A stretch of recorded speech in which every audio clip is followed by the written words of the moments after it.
Program Amani Kanisa is brought to you by Bishop David Chiganda of Kushante Focus Center, Mengo Chiseni, LC1, Chiganda Zone.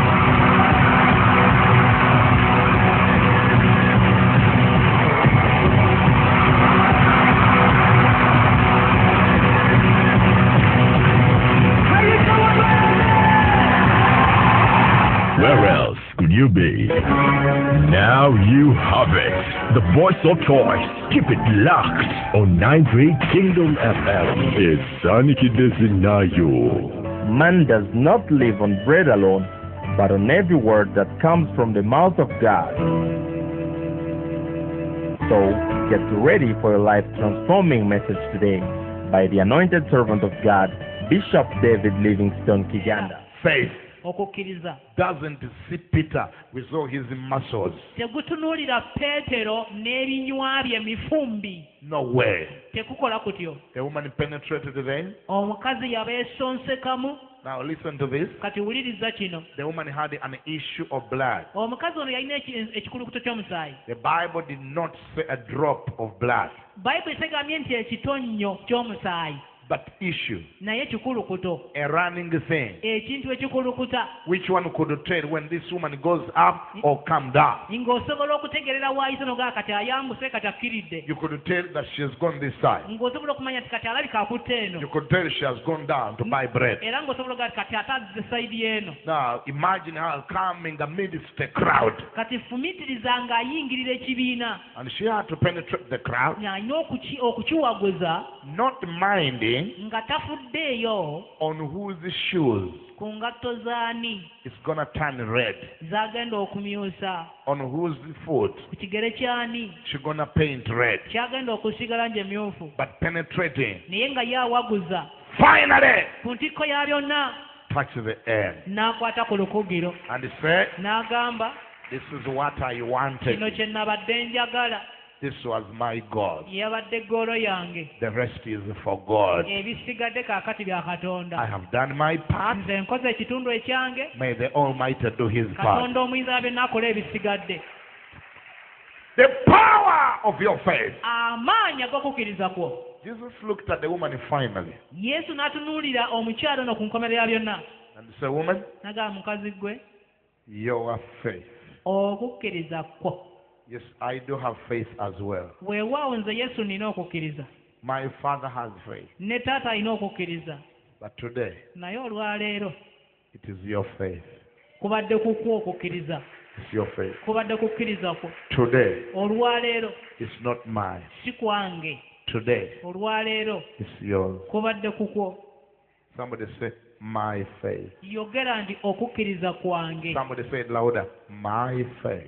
Kyogere nti okukkiriza kwange. Friends, Mikwano, much as you always look up to Jesus' faith, newankubadde nga bulijjo oyagala era olindirira okukkiriza kwa Yesu, and you want Jesus to stand in his faith to do a miracle for you. era ng'oyagala Yesu ayimirire mu kukkiriza okukwe akukolereyo ekyamagero, But sometimes naye ebiseera ebimu Jesus Yesu wants to depend on your faith. ayagala yeesigameko ku kukkiriza okukwo.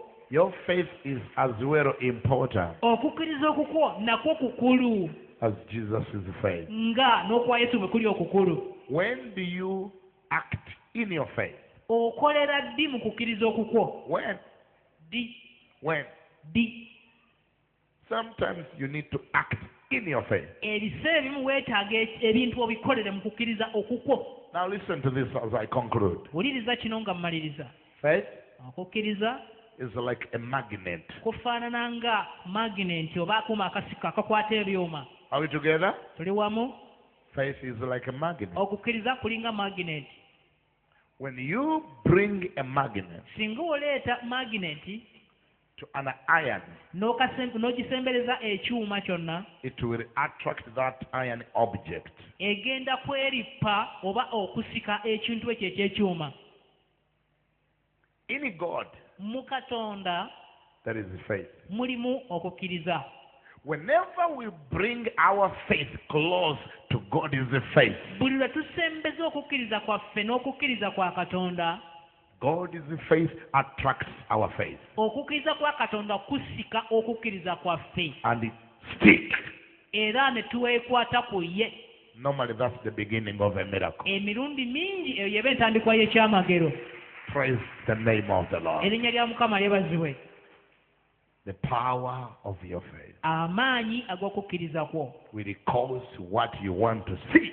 ge gajja okuleetera ekyoyagala okulaba okubaawo. Will cause what you want to hear. Ge gajja okuvaamu kyoyagala okuwulira. Will make you see what you want to see. Ge gajja okukulabya kyoyagala okulaba. Therefore, as I conclude, N'olwekyo nga mmaliriza, stop mourning. lekeraawo okukungubaga. Stop screaming. Lekeraawo okukaaba. Stop crying. Lekeraawo okuwooba. Stop worrying. Lekeraawo okweraliikirira. Instead, Waakiri work on your faith. kola ku kukkiriza kwo. Prepare your faith for a miracle. Teekerateekera okukkiriza kw'ekyamagero. This woman had a very critical situation. Omukazi ono yalina embeera nga erinnya enkandago. But she realized that crying alone would not solve the problem. N'akizuula nti okukaaba obukaabi tekuli mujja mu mbeera ye. She has suffered many things from many doctors. Yali aliiriddwako ebintu bingi abafumu n'abasawo. Maybe this woman was qualifying to sit in one place and spend her days in tears and crying. Oba oliawo embeera y'omukyalo ono yali emusaanyiza okubaako w'atudde ne yeewunika n'akaaba.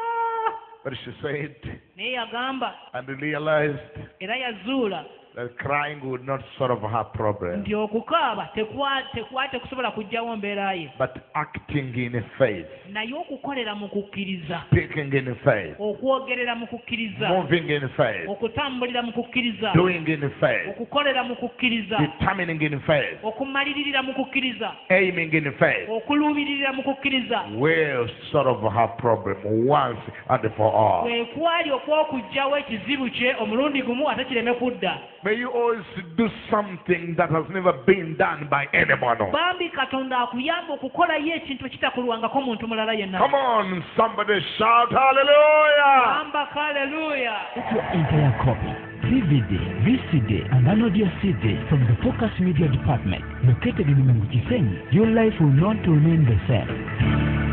At Christianity Focus Center, we lead you to reach your destiny through praise and worship.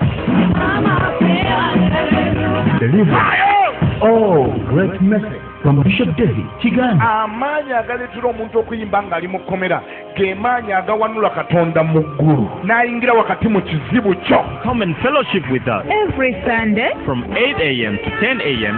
English service, from 10 a.m. to 2 p.m. Uganda main service. Lunch hour service, lunch hour every day from 12 p.m. up to 2 p.m. at Nakasero in the building called the Stellar Tower Fellowship on Sniping Road between the Indian Temple and the Muslim Mosque. Don't miss Bishop David and Sandy Kiganda with unlimited service of God. Era njagala kukakasa nti togenda kwejjusa lwaki wazze kubanga Katonda anaayogera naawe okuyita mu kigambo era anakomako era anakwatako. In the midst of the day, every day from Monday to Saturday, it is so good. Rush for your miracle and your everyday word. Oh, you are all welcome in this everyday service. Where else could you be?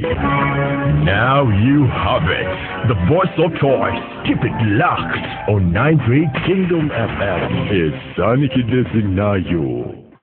Olukungaana lutuuse okukungaanya eggwanga okusabira awamu Katonda mwasinkanira eggwanga National Prayer Day etuuse eyolekedde nga tumalako omwaka Nakivubo Stadium we tugenda okukungaanira. Mukama alina ekigambo kyawadde Bishop David Kiganda wamu ne Mamisinde ekigambo ekigenda okuyingiza mu mwaka 2014 ng'oli w'amaanyi ng'oli muwanguzi n'okukirawo tosubwa.